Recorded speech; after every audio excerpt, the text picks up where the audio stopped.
이 질문도 먼저 직장 생활에 대한 원론적인 이야기를 좀 하고 구체적인 사례 이야기 해야 될 것 같습니다. 기독교인들에게 직장은 어떤 곳이죠?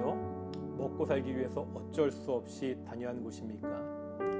그럼 초등학생들의 장래의 희망을 물어보면 돈 많은 백수, 건물주 이렇게 대답하는 경우가 있다고 합니다. 정말 일이라는 것은 할 수 있으면 안 하는 것이 좋은 그런 건가요? 많은 성도들이 교회에서 노동에 대해서 좀 안 좋은 시각을 가지고 있습니다. 인간이 일을 하기 시작한 것이 창세기 3장에 나오는 아담의 범죄에 대한 하나님의 심판이라는 그러한 생각이 우리 가운데 있기 때문입니다. 이런 생각을 하시는 분들에게 제가 자주 하는 질문이 있습니다. 이렇습니다. 에덴 동산에서 아담과 하와는 무엇을 먹고 살았겠습니까? 질문이 이상한가요? 에덴 동산을 생각해보면 처음 떠오르는 이미지가 숲풀이 풍성한 아름다운 숲입니다. 앞에는 냇가가 흐르고 냇가 주변에는 각종 과일나무가 있습니다.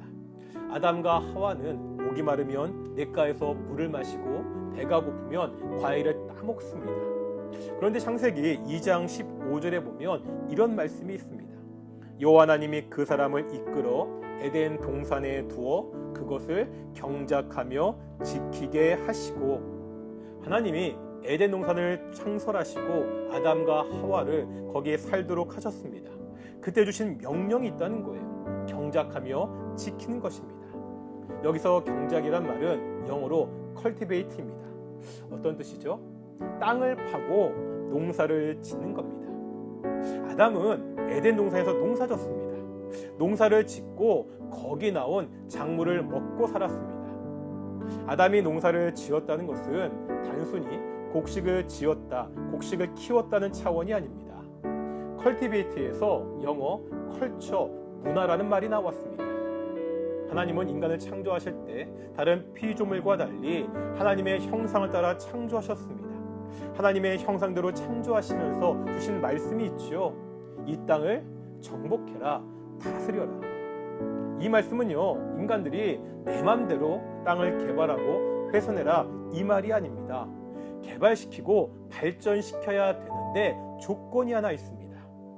창세기 1장에 보면 6일간의 창조 사역이 끝날 때마다 반복해서 나오는 말이 있죠. 보시기에 좋았더라.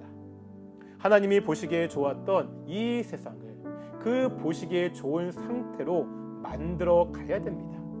이 땅에 하나님이 보시기에 좋은 문화를 만들어갈 책임이 인간에게 주어졌습니다. 인간은 땀을 흘리면서 일하면서 하나님이 원하시는 그 세상을 이 땅에 만들어가야 되는 책임이 있는 존재입니다. 비록 인간의 죄 때문에 이 노동의 의미가 왜곡되었습니다. 하지만 이제 예수님을 통해서 우리가 하나님의 자녀가 되었죠. 우리에게는 이 땅에 하나님이 보시기에 좋은 문화를 만들어갈 책임이 있습니다. 사람들은 보통 직업을 자아실현의 도구라고 말합니다. 아닙니다. 직업을 통해 나의 자아를 실현하는 것이 아니라 하나님의 나라를 만들어가야 됩니다. 우리가 다니는 직장은 단순히 돈벌이의 수단이 아닙니다.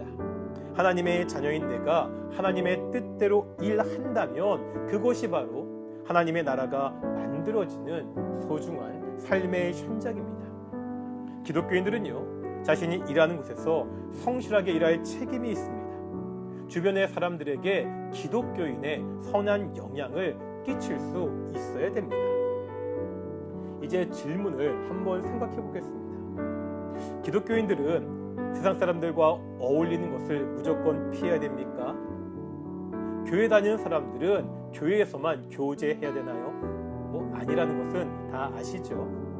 기독교인들은 세상 속에 있어야 됩니다. 회식 자리에서 사람들과 잘 어울리는 것이 좋겠지요. 다만 문제는 질문한 대로 이 회식 자리가 죄의 유혹이 되는 경우입니다. 사실 이 질문이 좀 어렵습니다. 죄의 유혹이라는 것이 어떤 것인지가 불분명하기 때문입니다. 일단은 술로 생각해 보겠습니다. 술을 마시는 것이 죄인가는 좀 더 많은 설명이 필요합니다. 질문할 청년은 술을 마시는 것이 죄라고 생각한다고 가정하겠습니다. 술을 마시는 것이 죄라고 생각하면 술에 유혹이 있는 회식 자리는 다 피해야 됩니까? 직장에 따라 상황이 다르겠지만 모든 회식 자리를 피하는 것은 쉽지 않을 것입니다. 우리가 살면서 죄의 유혹을 다 피해서 사는 것은 불가능합니다. 우리는 이미와 아직 사이에 살고 있기 때문입니다. 예수님이 이 땅에 오셔서 이 땅에 이미 하나님의 나라가 시작되었습니다. 하지만 아직 완성되지 않았습니다. 예수님이 다시 오실 때 완성이 됩니다. 우리는 지금 이 이미와 아직 사이, 여전히 악이 힘을 쓰고 있는 세상에 살고 있습니다. 이 땅 어디에나 악한 유혹이 있습니다. 죄의 유혹은 어디에나 있습니다. 업무를 위해서 많이 사용하는 그 컴퓨터도 클릭 몇 번만 하면 이상한 곳으로 들어갈 수 있습니다. 스마트폰은요, 하루 종일 나를 유혹하는 수단이 될 수 있지요. 우리가 이 세상에서 죄의 유혹을 피해 살 수 있는 곳은 어디에도 없습니다. 그러기에 단순히 피하기 전에 먼저 필요한 것이 있습니다. 죄를 짓지 않겠다는 내 결단과 그것을 지켜나가는 내 의지입니다. 다니엘을 한번 생각해 볼까요? 다니엘은 어린 시절 포로로 이방인의 땅으로 끌려왔습니다. 하나님을 섬기지 않는 우상 숭배의 땅입니다. 자신 나라를 정복한 나라의 포로민 얼마나 비참하고 보잘것없고 약한 존재입니다. 세상의 지배를 받는 회사에 있는 우리와는 비교할 수 없는 어렵고 힘든 상황입니다. 이런 다니엘에게 시험이 오지요. 왕의 음식과 포도주입니다. 시험이라고 하지만 세상의 시각으로 보면 기회이기도 합니다. 세상의 권력에 순종하면 세상의 성공이 보장된 것처럼 보이기 때문입니다. 하지만 다니엘은요, 여기서 뜻을 정하고 결단합니다. 세상의 권력이 주는 것으로 나를 더럽히지 않겠다고 그것을 거절합니다. 다니엘은 피하지 않았습니다. 도망치지 않았습니다. 당당히 맞섰습니다. 다니엘의 세 친구도 마찬가지입니다. 금신상에 절하지 않으면 풀무불에 죽게 될 것이다. 그 위협에서도 당당하게 그들의 신앙을 지켰습니다. 술이 죄라고 생각하면 손해가 오더라도 그 자리에서 그것을 거절할 수 있는 용기가 있어야 됩니다. 다니엘이요, 포로가 되어서 왕의 명령을 어긴 일은 결코 쉬운 일이 아닙니다.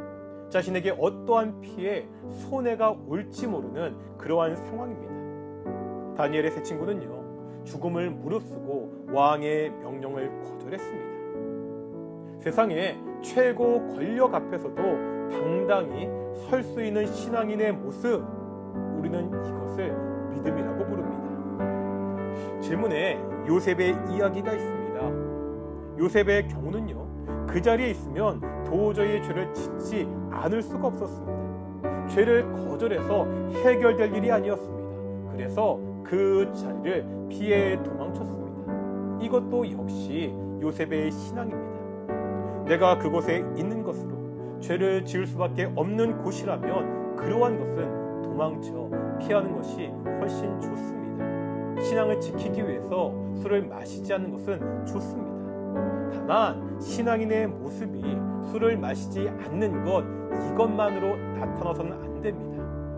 술자리가 아니라 평소의 모습에서도 신앙인의 모습이 나타나야 됩니다. 직장 생활하면서 평소에도, 그러니까 좋은 의미에서 사람들이 저 사람은 교회 다녀 신앙인이야, 이렇게 평가할 수 있어야 됩니다. 빛과 소금으로 살아야 되고요, 그리스도의 향기로 살아야 됩니다. 온유하고 겸손한 모습을 사람들에게 보여줘야 됩니다. 평소에 이렇게 살 때 술을 거절하는 모습이 다른 사람들에게도 설득력을 가질 수 있습니다.